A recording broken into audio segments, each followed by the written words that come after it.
Yeah,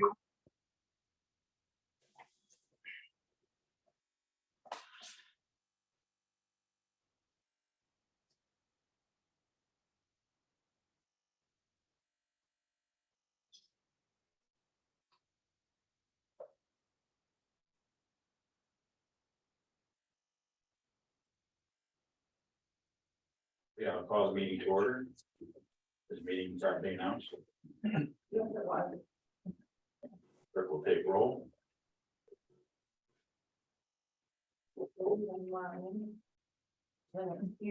JP Board improved. So the thing on the committee, the whole agenda is board training for Levy, so I'll turn it over to Kyle. And Mr. Chair. So last year we had the board retreat, and I mentioned during the board retreat that we were going to try to provide training to the board. And the majority of you were interested in receiving these types of trainings. So here is our first quarterly training, and it's on levy. Other topics probably in the future are going to be budget process, tax incremental financing, fund balance, and financial statements. Now I'll turn over to Kyle.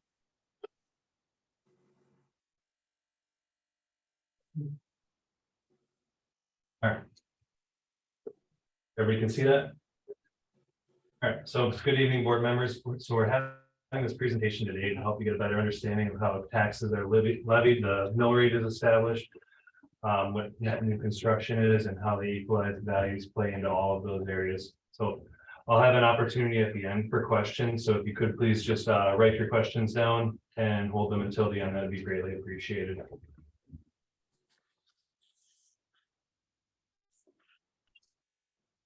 All right, so what is the tax levy? So the levy is the property taxes applied to all taxable parcels within county boundaries.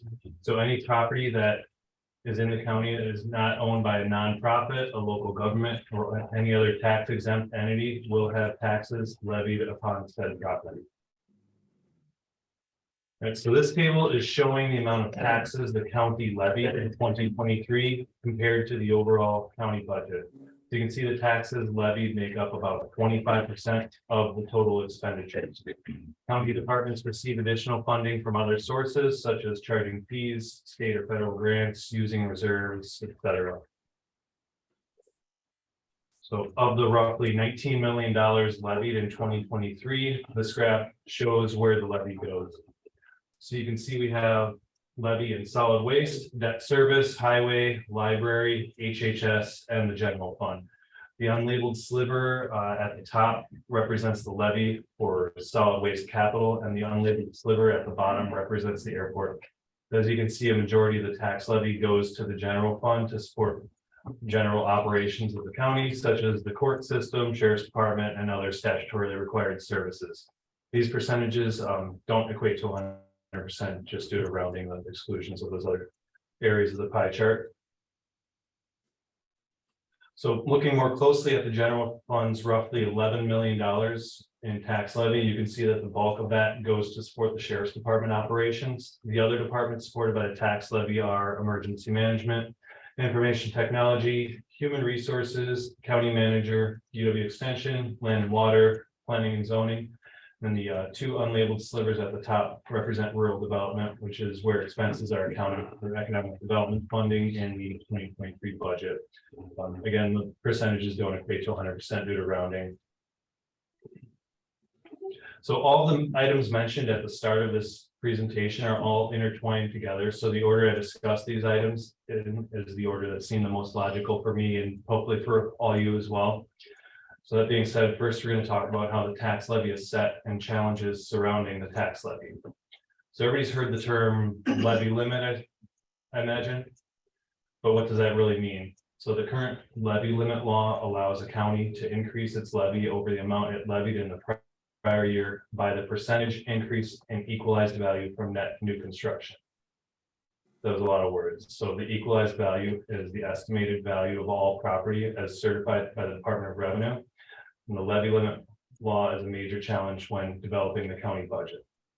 So, for example, if a county levy from the prior budget year was $1 million and their net new construction was 2%, they can levy $1,020,000 in the next budget year. So this is just an oversimplified way to describe the levy limit and based on counties. So how is the net new construction calculated? The net new construction, again, that's how we get how much we can raise our levy. So the net new construction comes from the Wisconsin Department of Revenue. I provided a link to the net new construction report for 2022. I'll figure out where my mouse is here. Almost. Okay. All right. Okay. So you can see all municipalities in the county are represented on this report. And it shows the net new construction by dollar amount and percentage. So the state looks at the equalized value in the prior year, and then they take the current year net new construction in dollars, and they calculate the rounded percentage increase in all municipalities. So this may not always be a positive number, as you can see with the town of Leola. All of these municipalities are averaged out for a countywide net new construction of 2.83%. And I'll be providing historical net new construction in a later slide. I'm gonna go back to that.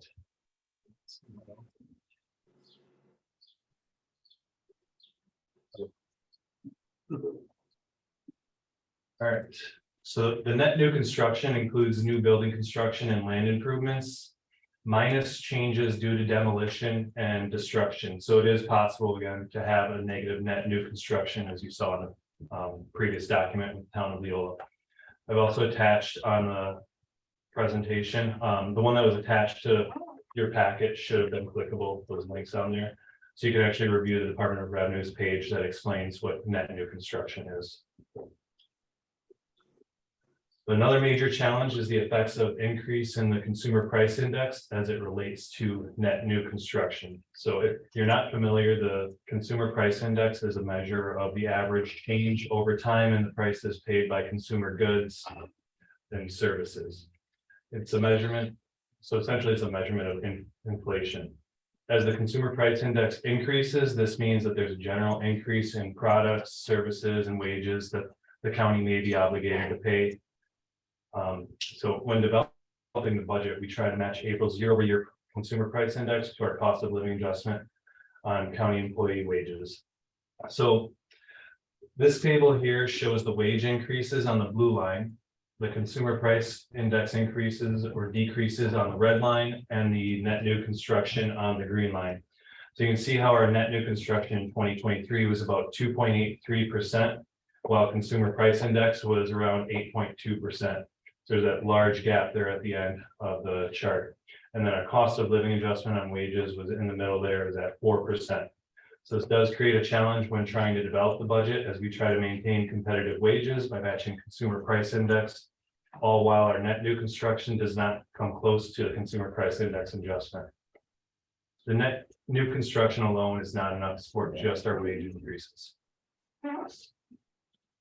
So while there are a number of levy limit, I'm going to talk about levy limit exemptions now, and while there's another number of levy limit exemptions and different nuances to how the levy is calculated, I'm just going to discuss the exemptions that are applicable to Adams County. Levy limit exemptions are portions of the county tax levy that do not have a limit for how much that levy can increase.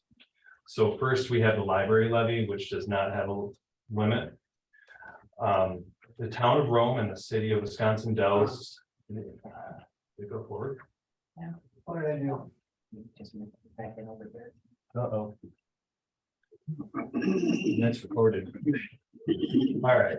Town of Rome and city of Wisconsin Dells, they're exempt from this tax being applied to their municipalities. And the reason for this exemption is because they have their own libraries.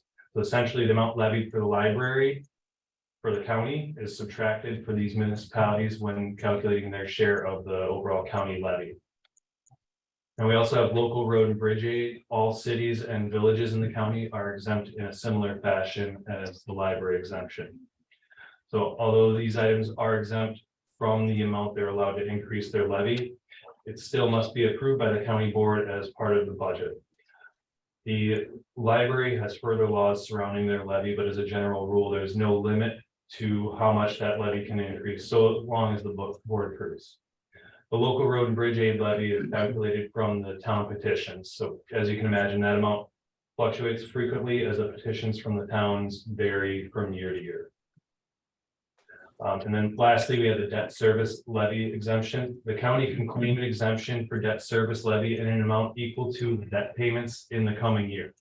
So our current claimed exemption in 2023 is $168,130, while our debt payments for this year are $417,963. So we could have claimed all $417,963, but we only claimed $168,130. All of these exemptions do have an impact on the mill rate for the county.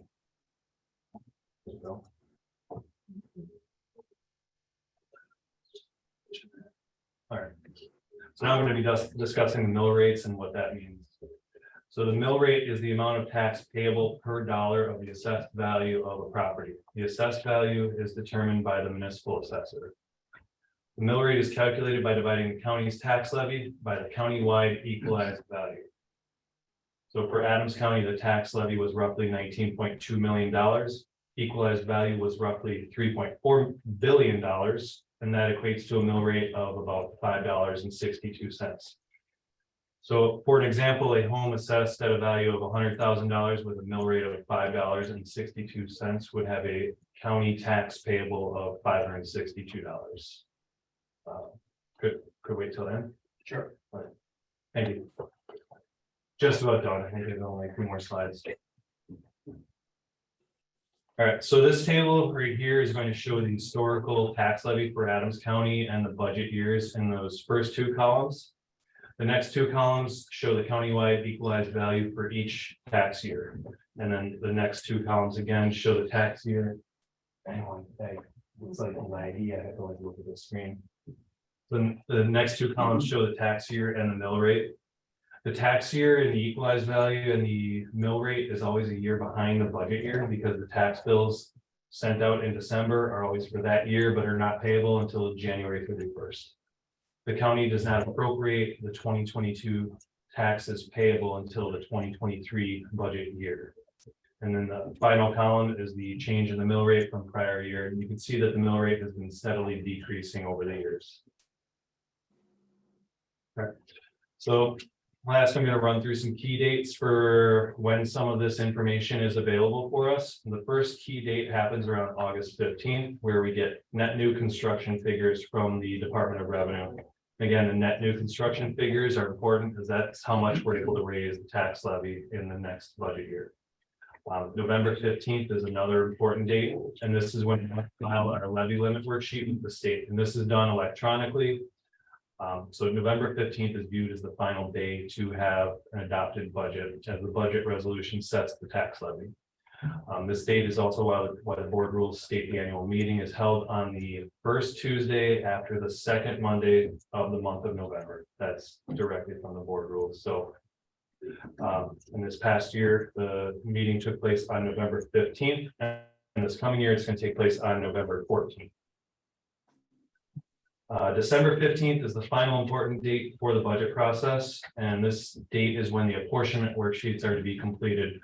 The apportionment worksheets divide the countywide tax levy by the municipality's prorated share. So December 15th also marks the earliest possible deadline that tax bills must be postmarked.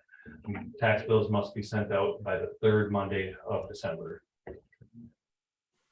And that concludes the presentation, and Supervisor McLaughlin had a question right away. What percent approximately is the county assessed at? And what I'm getting at is if the law to say you can be within 10% of actual assessed value, so like does that all come from the towns when they do their own assessment? Is that the utilization factor? Janie, Wow. can I ask for your help on that one? You deal a lot with assessments. Sorry to put you on the spot. Well, the question is, the law is not usually in type of law, for as far as being lawful with your assessment, you have to be within 10% of actual has been, yes, 90 or 110. Or, you know, anything in between. I'm just wondering where the county is overall with that. Well, I honestly can't answer that question right off the top of your head. Each one of your municipalities are the variables. That's what I, Without really going and looking, I can't answer. yeah, I'm just kind of curious. Mr. Chair, I think I can address that question. So at the municipal level, which I think was inferred to, this is handled at the municipal level, and it's called the equalization factor.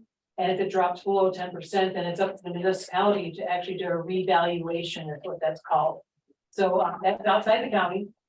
And that's more of a municipal function.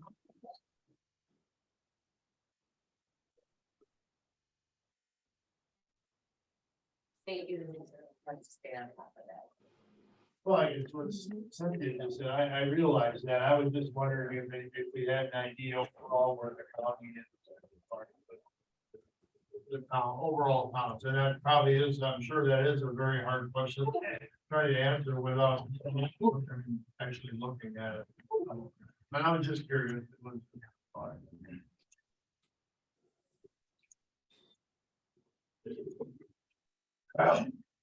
That whole valuation thing, if I remember right, from years gone by in the last century when I was on the town board. You have your local assessment, but you also have a state assessment, and local assessment has rules, and they have to be within so many percent of the state. Given, I think it's a 3-year period or something like that, they have to be within so many percent of the state's valuation. So that's what starts this whole process. And after that, then everybody's trying to get a piece of the pie.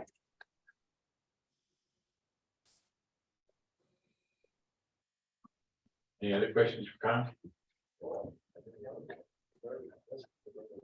If not, I'll declare the committee as a whole meeting adjourned, and we'll come back and call to order at 6 p.m.